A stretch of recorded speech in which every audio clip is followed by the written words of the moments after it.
একটা ছোট্ট গ্রামে থাকত গরিব কৃষক রহিম আর তার ছোট ছেলে হাসান। তাদের একটাই সম্বল ছিল ছোট্ট ধানের জমি।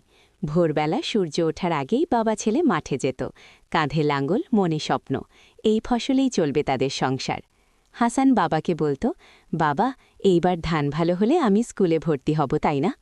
রহিম মুচকি হেসে বলতো, ইনশাআল্লাহ বাবা। কিন্তু তাদের সুখ বেশিদিন টিকল না। একদিন গ্রামের কিছু প্রভাবশালী লোক এসে রহিমের কাছে চাঁদা চাইল। গরিব রহিম সেই টাকা দিতে পারল না। তারা রাগে হুমকি দিয়ে চলে গেল।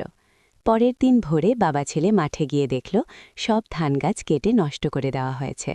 সারা জমি যেন শূন্য হয়ে গেছে। হাসান কান্না করে বলল, বাবা, আমাদের স্বপ্নগুলো কি শেষ? রহিম আকাশের দিকে তাকিয়ে নিঃশব্দে কাঁদল। সেই দিন থেকে তাদের ঘরে শুধু অভাব আর নীরবতা, আর মাঠে পড়ে রইল ভাঙা স্বপ্নের। যদি পরের পার্ট চান, ভিডিওটি লাইক, কমেন্ট এবং সাবস্ক্রাইব করে পাশে থাকবেন। ধন্যবাদ।